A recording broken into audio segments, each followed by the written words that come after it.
C'est la toute première chronique économique de l'année 2016 avec le doctorant Youssaou Youssef Kwanda. Nous allons donc parler aujourd'hui d'économie. Bonjour et bienvenue sur ce plateau. Bonjour madame, merci. Bonne et heureuse année 2016. Merci à vous pareillement ainsi qu'à tous les téléspectateurs de votre chaîne de télévision. Merci. Alors, mesdames et messieurs, sachez que nous allons parler donc de l'agenda de développement post-2015. Et à cet effet, les objectifs du millénaire pour le développement OMD qui ont couvert la période allant de janvier 2001 à décembre 2015 ont été relayés depuis le 1er janvier 2016 par les objectifs du développement durable ODD. Alors, ces nouveaux objectifs constituent le référentiel mondial des différentes politiques de développement avec des objectifs bien clairs. Il faut le rappeler que l'ensemble des États se sont donc engagés à atteindre d'ici 2030. C'est exact, monsieur Kwanda? Oui, effectivement, à partir du 1er janvier 2016, les objectifs du millénaire pour le développement auxquels nous nous étions accoutumés, on avait à un certain moment l'impression que c'était éternel. Malheureusement, bon, disons, c'est peut-être malheureusement ou heureusement, il y a d'autres types d'objectifs qui prennent le relais, en l'occurrence les objectifs du développement durable. Je comprends, il faudra de l'alternance un peu partout.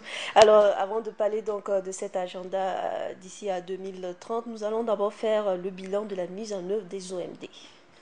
Au niveau du bilan, à proprement parler de la mise en œuvre des OMD qu'on peut faire, il faut d'abord dire que les OMD constituent une grande première.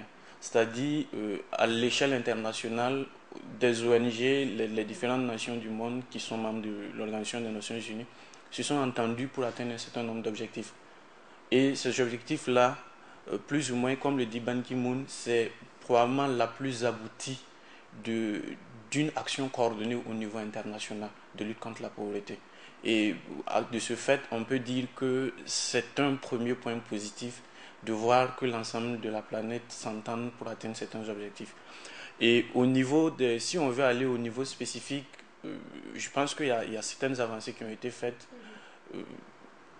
suivant certains objectifs. Par exemple, lorsqu'on considère les objectifs liés à l'éducation, vous allez vous rendre compte, c'est pas seulement dans nos pays, pas seulement au Burkina ou dans nos pays voisins, y compris dans les pays asiatiques, on s'est rendu compte que beaucoup d'efforts ont été faits et plus d'enfants ont été scolarisés. Et à ce titre, on peut considérer que cet objectif-là est quasiment atteint dans presque tous les pays du monde. D'accord, Voilà. c'est un peu le bilan des OMD. Voilà, mais il faut considérer aussi qu'il y a d'autres objectifs qui restent à la traîne. La question de genre n'ont pas vraiment évolué. Il y a la question de la santé maternelle, la mortalité infantile qui demeure. Mais en ce qui concerne aussi au niveau de la santé, lorsqu'on considère la lutte contre le VIH-Sida et le paludisme, on peut dire aussi qu'il y a beaucoup d'avancées. Parce que dès le départ, le sida faisait rage, mais aujourd'hui, bon, on peut dire que la lutte n'est pas gagnée, mais Il en reste grande encore à partie, faire. voilà. Alors, on voit que ça a changé d'OMD en ODD. Est-ce seulement sur le plan de la dénomination ou qu'est-ce qui change concrètement? Il faut se dire dans un premier temps que les objectifs en eux-mêmes ont changé. C'est vrai qu'il y a certains objectifs qui ont été reconduits, comme je l'expliquais tantôt, tous les objectifs n'ont pas été atteints. Mais il faut se dire d'abord, on est passé de 8 objectifs à 17 objectifs. C'est-à-dire, il y a des éléments qui ont été pris en compte, notamment le fait qu'au niveau des objectifs du millénaire pour le développement, la question économique n'avait pas été prise en compte. Alors qu'aujourd'hui, il faut se dire que si on veut lutter contre la pauvreté, il faut probablement faire la promotion de la croissance économique ou de la redistribution. Il y a la question des inégalités de revenus qui n'avaient pas été prises en compte, il y a la question des droits de l'homme qui n'avait pas été prise en compte, et l'ensemble de ces éléments-là ont été considérés dans le cadre des ODD. Et aussi, il faut considérer que les OMD ne s'adressaient pas à tous les pays du monde. Théoriquement, si, mais dans les faits, les objectifs étaient fixés de telle sorte que la plupart des pays avaient déjà atteint ces objectifs-là, c'est-à-dire les pays développés en l'occurrence. Et finalement, leur rôle se Combien de résumait, membres ou voilà, justement, leur rôle va se voilà, réduire comme? leur rôle dans ce cas se résumait au fait de devoir apporter les ressources nécessaires pour la mise en œuvre de ces politiques dans les pays en développement.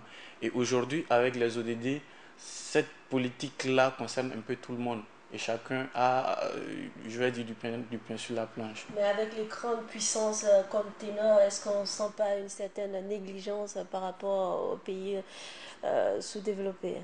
Oui, ça dépend du processus d'élaboration et du processus d'élaboration et du processus d'adoption. Vous savez que par exemple pour les OMD, ça avait été fait au niveau de New York en fait. C'est les experts qui s'étaient assis à New York qui ont élaboré ces objectifs-là et qui sont sortis présentés. Ça, d'une certaine façon, on peut dire qu'il peut avoir l'influence des grandes puissances. Et une chose qui peut vous surprendre, tout le monde n'était pas plus ou moins d'accord. Peut-être que nous allons revenir dessus. Et il y a des grandes puissances finalement qui n'ont pas trouvé leur compte. Parce que au niveau de, je vais dire, au niveau de l'adoption, de l'élaboration de l'adoption, il y a eu de larges consultations. On a mis en place un groupe de haut niveau et ce groupe-là était constitué de représentants de 70 pays. Ils ont réfléchi, fait des propositions. Il y a eu des débats au niveau de l'Assemblée générale. Et au fur et à mesure que le temps passait, on affinait au gré des tractations, bien évidemment. Et on est arrivé à ce résultat. Il faut dire aussi qu'il y a eu des consultations, par exemple, sur Internet. Il y a eu une sorte de sondage où on a demandé aux différents internautes qui se retrouvent un peu partout dans le monde de faire des propositions ou de voter pour tel ou tel objectif de sorte à ce que ça puisse être pris en compte.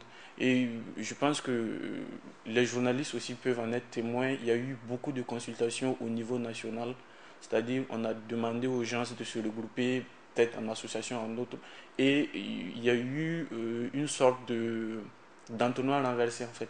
Une consultation à la base assez élargie et au fur et à mesure que le temps passait, on affinait et finalement on est arrivé à ces ODD-là. D'accord. Alors, du passage des OMD à un ODD, plusieurs objectifs donc, qui sont en ligne de mire, vous venez d'énumérer les différents processus qui ont donc mené aux EDD. Est-ce qu'aujourd'hui, on peut dire que concrètement, d'ici 2030, c'est possible? Bon, finalement, je ne sais pas si on dit que c'est pas possible, finalement, ça n'a pas son sens. Parce que si c'est pas possible, ça sert à rien de vouloir atteindre des objectifs impossibles. Mais dans le même temps, on peut dire que c'est difficile, mais ces objectifs seront atteints. Mais finalement aussi, si on se dit que ces objectifs seront sûrement atteints, c'est que probablement on n'a pas été suffisamment ambitieux. Il faut se dire que c'est possible de les atteindre, c'est aussi difficile de les atteindre. Tout dépendra des différentes politiques qui seront élaborées et ça dépendra aussi des ressources qu'on va mettre en œuvre pour cela. Et concrètement, ça engage qui? La Les États, réalisation de ces... les États en premier lieu, les États en premier lieu, parce que ça a été adopté en Assemblée générale des Nations Unies et l'Assemblée générale des Nations Unies est constituée par les États principalement. C'est vrai qu'il y a des observateurs tels de grandes ONG qui sont reconnus sur le plan international, qui ont participé à l'adoption et qui ont fait la promesse d'être actifs dans ce sens-là. Et ça incombe à l'ensemble des gens. Mais il faut se dire aussi que les États, ou disons nos dirigeants, ont parlé en notre nom en fait et que c'est finalement pour notre bien-être. Et si on veut trouver les personnes qui doivent être engagées pour la réalisation ou l'atteinte de ces objectifs-là, c'est y compris l'ensemble des citoyens du monde. Parce que finalement, c'est pour leur propre bien. Surtout quand on parle d'environnement aussi qui est à côté avec la COP 21 dernièrement. Alors nous allons poursuivre. Tous les pays sont-ils satisfaits des ODD, peut-on le dire? Euh, il faut se dire que tout le monde ne peut pas être satisfait. Je disais tantôt que la résolution a été adoptée en Assemblée générale des Nations Unies. Et l'Assemblée générale des Nations Unies, c'est un pays, une voix. Alors que traditionnellement, il y a des pays qui avaient, en tout cas pour les résolutions qui sont prises au niveau du Conseil de sécurité, il y a des pays qui avaient la possibilité de bloquer toutes les décisions. Je vais juste donner l'exemple du Japon et de la Grande-Bretagne. David Cameron a fait l'annonce selon laquelle les objectifs ne doivent pas surpasser les 10 et qu'au grand maximum, la Grande-Bretagne pourra admettre des objectifs de 12. En fait, un nombre de 12 objectifs. Finalement, on en est à 17. C'est Donc, énorme. oui, c'est énorme, beaucoup. Ça fait beaucoup de travail, mais bon. Finalement, c'est ça aussi la loi du grand nombre.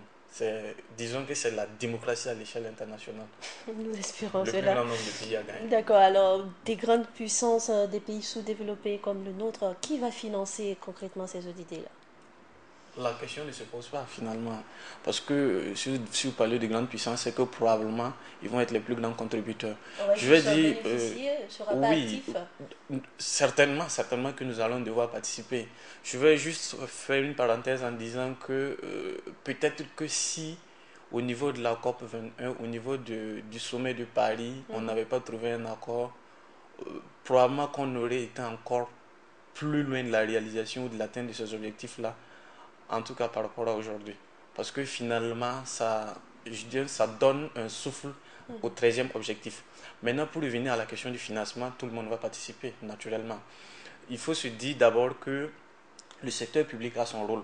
Et dans ce cadre, les institutions internationales ainsi que certains partenaires, notamment les États-Unis, à travers USAID, ont décidé de mettre en œuvre un projet de rationalisation des finances publiques, c'est-à-dire comment arriver à mobiliser mieux les ressources publiques et comment les gérer de façon efficiente, c'est-à-dire d'arriver à atteindre des objectifs euh, très précis et ambitieux avec le peu de ressources dont nous pouvons disposer. Il faut D'accord. dire aussi que le secteur privé va intervenir. Ah, Je peux donner, grosso modo, tout le monde va tout intervenir, le vous monde va voulez dire. intervenir, mais Et c'est- peut-être le rôle de... Chacun contribue à sa Voilà. façon. D'accord, on est un peu pris par le temps. Merci à Complètement. vous d'être passé sur ce plateau. Mesdames et messieurs, c'était donc là la chronique économique du jour avec Monsieur Kwanda Youssaou Youssef, doctorant en sciences économiques.